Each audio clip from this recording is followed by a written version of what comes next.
Welcome. This is Back to the Bins. I'm your host, Mr. B. Thank you so much for joining me today. If you've been here before, thanks so much for coming back, and if you're new here, thanks so much for stopping by. This is a comic book collecting channel, and I'm a comic collector. These Sunday videos are intended to showcase the books I picked up this past week at my local comic shop. I've got a pull list, so I'm pretty familiar with what's happening in comics today. I love digging through the back issue bins, and I love digging through the dollar bins. So if that sounds interesting to you, and you'd like to join me on my journey back to the bins, why don't you take a look over here, and I'll show you what I picked up.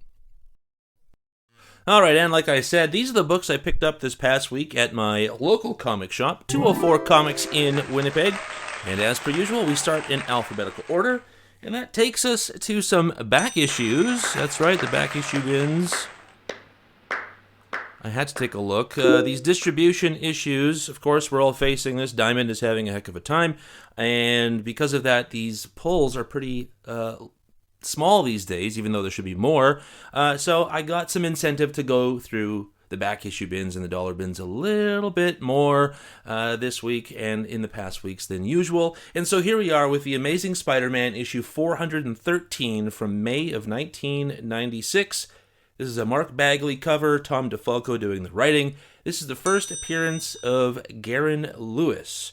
And this is a run that I'm trying to collect. 300 to 400 was the original objective. But I'm going to collect till about June of 1996. July of 1996. June. So one more to issue 414, because that will take me to the end of my high school career. And I just thought, what better way? I stopped collecting comics in junior high school, and I could have had all these because this is the run I was collecting. So that's where we're at. That's what I'm collecting, and getting closer to the goal as it slowly but surely changes. Okay, and then talking about the distribution issues, we got this, which was supposed to come last week, but whatever, delays happen. And this, of course, the Amazing Spider-Man issue number 64. This is the Bendis Marvel vs. Capcom variant. I am here for this. This title is going till issue 70, and then it's starting over again. New writer, new creative team, all of that. Of course, John Romita Jr. is back on the title. And I'm not entirely sure. I know I'm getting that first issue. I'm just not entirely sure if I'm going to go for the collect the run or whatever. I think I might just give The Amazing Spider-Man a bit of a break, given that this one hasn't been the best, and I'm still trying to collect a lot of the, well, not a lot. I'm still trying to collect a few of the earlier issues. But anyway, super cool cover. Glad to finally get it. Hopefully, folks, these distribution issues end. Okay, then here we got The Avengers. This was a book that I stopped reading after issue 12. I believe this is issue number 22. This is the Michael Walsh Captain America, Sam Wilson homage variant. Of course, this is an homage to that Jim Steranko Captain America cover, but here we have Sam Wilson as our Captain America, which is a thing, I guess. Super cool. Love that 60s, 70s design. Looks pretty cool, iconic, and nice variant to have, and I'll add it to that Avengers run that I think I've gotten a few issues extra since ending it at 12. All right, here we go. Back to DC. This is, of course, an absolutely amazing looking cover. This is DC vs. Vampires World War V. I think last week I said World War Z. This is issue number 6. This is the Mark Spears cardstock variant. We got Mr. Miracle, and we have Big Barda and the baby. Super cool. Mark Spears is super hot, and his artwork is everywhere these days. Plenty of his artwork going on DC variants, so if you're interested, go through your polls, go through your FOC, see what you can find, because there is more stuff out there and more stuff coming. Super cool. I love this book. I can't wait to get to this point. I'm probably an issue behind, but super fun. Really like it, and for all good DC covers, there's usually a good DC variant as well, and this is one of them. Once again, DC vs. Vampires World War V number 6. This is the Ejikure cardstock variant. Of course, I'm a big fan of Ejikure. I love this look. Super cool. Batgirl, come on. I love it. Yeah. Cover collector. This is just cool. Okay, and then, like I said, I went through the dollar bins. Found this sitting in the back. This is also a run I'm collecting. This is the Doom Patrol. This is issue 20 from February of 1989. That's a Richard Case cover. Of course, Grant Morrison doing the writing. And we've got a first appearance here of Flit, or K. Chalice. Love that. I love that you cut along the dotted line. I bet you lots of kids did. But I won't. I gotta board and bag that yet. Oh yeah, and then the dollar bins were very good to me here. We've got Marvel Tales, starring Spider-Man. This is issue number 145 from August of 1982. These are, of course, reprints of classic Spider-Man stories.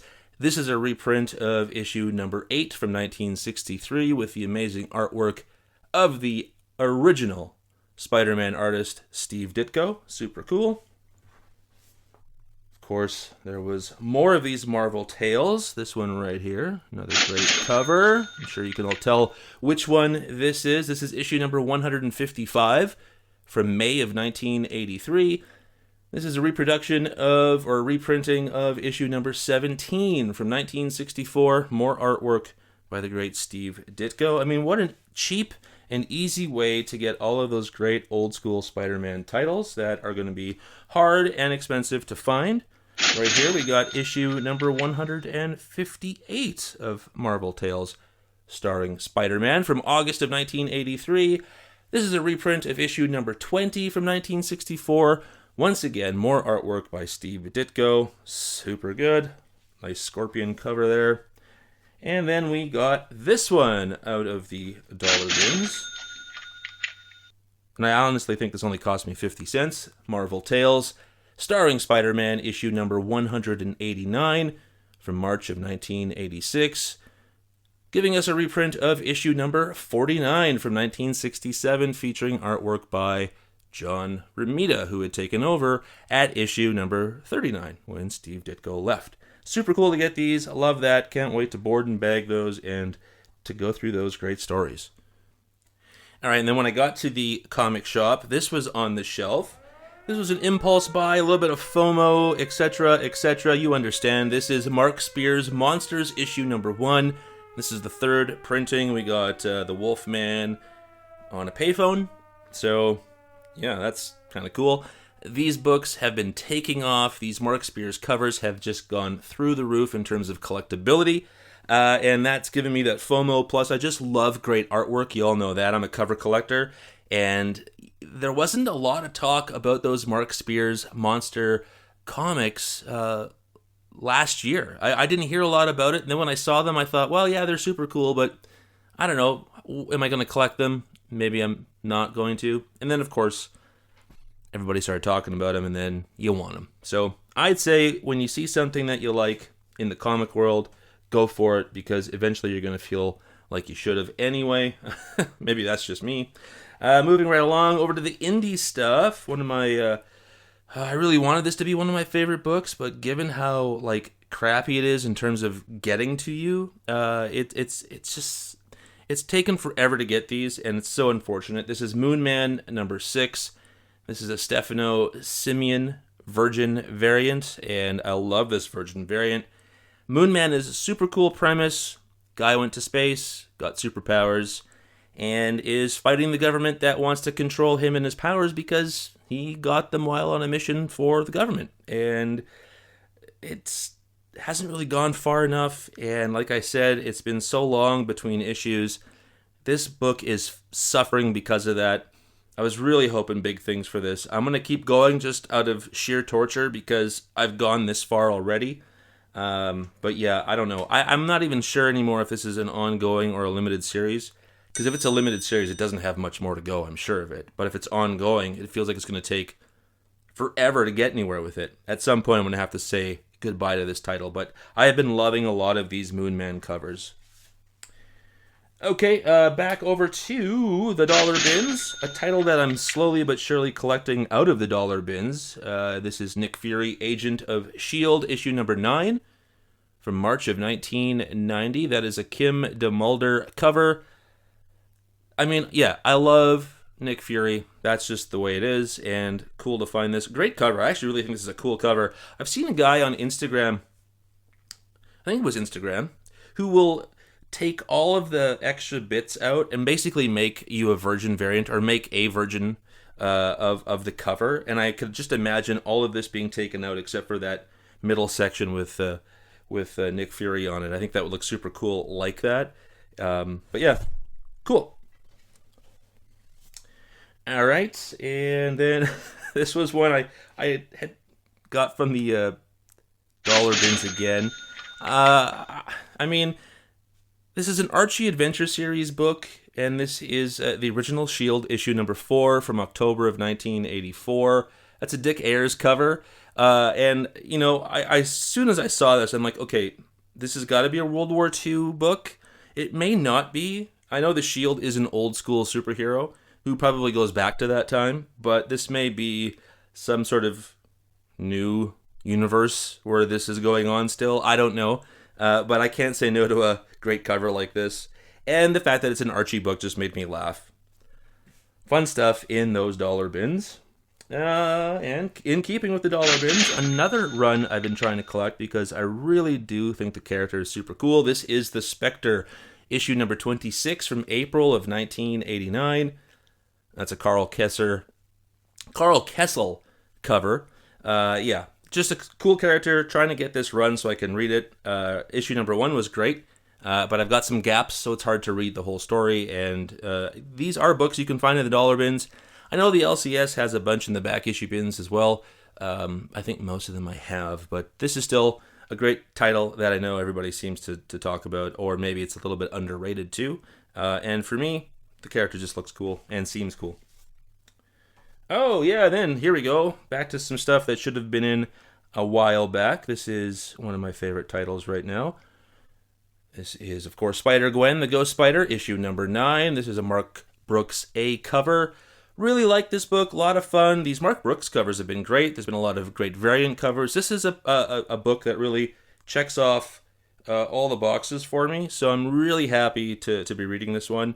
It's probably a book I'll stop collecting after 12 issues. Maybe I'll go 15, just because I'm just like that. I like to bounce around a little bit. But this is a super great book if you're interested in Spider-Gwen, if you don't know much about her.